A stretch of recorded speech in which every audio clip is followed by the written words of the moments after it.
আবার এনআরসি নিয়ে তোলপাড়। কেন এই কথা বলছি? কারণ ইতিমধ্যেই আপনাদের জানিয়ে রাখি, দিনহাটার এক বাসিন্দাকে অসমের সরকার তারা নোটিশ পাঠিয়েছে। ক্ষোভ প্রকাশ করে পোস্ট করেছেন মুখ্যমন্ত্রী। দিনহাটার বাসিন্দাকে এনআরসির নোটিশ দিয়েছে অসমের ফরেনার্স ট্রাইব্যুনাল। দিনহাটার বাসিন্দা উত্তম কুমার ব্রজবাসীকে এনআরসির নোটিশ। গত 50 বছরেরও বেশি সময় ধরে বাংলার বাসিন্দা উত্তম কুমার ব্রজবাসী। বৈধ পরিচয়পত্র থাকা সত্ত্বেও তাকে অনুপ্রবেশকারী সন্দেহে হেনস্থা করা হচ্ছে। গণতন্ত্রের ওপর পরিকল্পিত আক্রমণ। পোস্ট মমতা বন্দ্যোপাধ্যায়।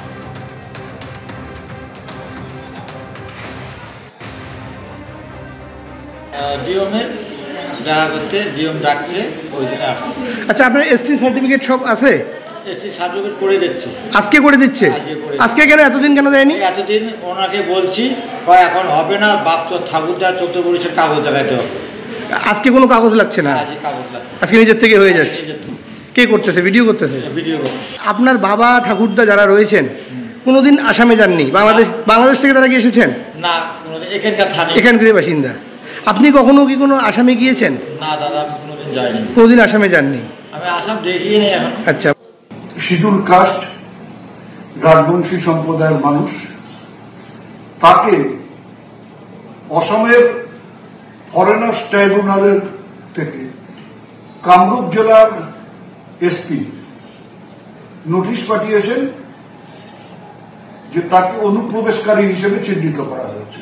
1975 সালে যার জন্ম, তাকে 1966 থেকে 1971 সালের নথি জমা দিতে বলা হয়েছিল। নানাভাবে বাঙালিদের ওপর কেন্দ্রের বিজেপি সরকার, বিভিন্ন রাজ্যের বিজেপি সরকার তারা অত্যাচার চালাচ্ছেন, মানসিক নির্যাতন চালাচ্ছেন, একটা ভয়ের বাতাবরণ তৈরি করবার চেষ্টা করছেন বাঙালিদের মনে। অকারণে অন্যায়ভাবে চিহ্নিত করে তাদেরকে যদি পুশব্যাক করবার কোনো চক্রান্ত কেন্দ্রের সরকার বা অন্য কোনো রাজ্য সরকার এখানে এসে করবার চেষ্টা করে, আমরা সর্বতোভাবে তার বিরুদ্ধে প্রতিবাদ করব। এরকম ভাবে তাকে মানসিকভাবে হয়রানি করা হচ্ছে এই নোটিশ পাঠিয়ে, এবং এনআরসি করে ডিটেনশন ক্যাম্পে পাঠানোর প্রাথমিক ধাপ হিসেবে তাকে নোটিশ পাঠানো হলো। এ কি অদ্ভুত! এ কোন দেশে আমরা বসবাস করছি? অসম সরকারের এই ইখতিয়ার দিল কে?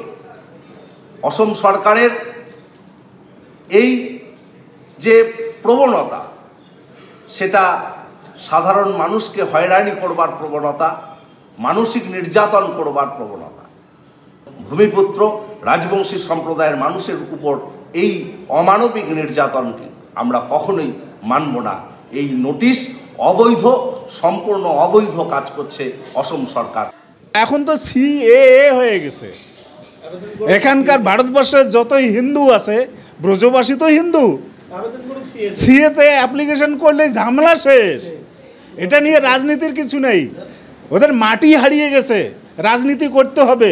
পশ্চিমবাংলায় হিন্দুদের ভয় দেখাচ্ছে, রাজবংশীদের ভয় দেখাচ্ছে যে এনআরসি না হলে, নাগরিকত্ব না হলে বাংলাদেশে খেদায় দেবে। কোথায় যাবে হিন্দুরা? বাংলাদেশ থেকে যত হিন্দু এসেছে এখানে নাগরিকত্ব পেয়ে গেছে, সিএ হয়ে গেছে, আর কোনো চিন্তা নেই। হিন্দুদের ভয় দেখে কোনো লাভ নেই।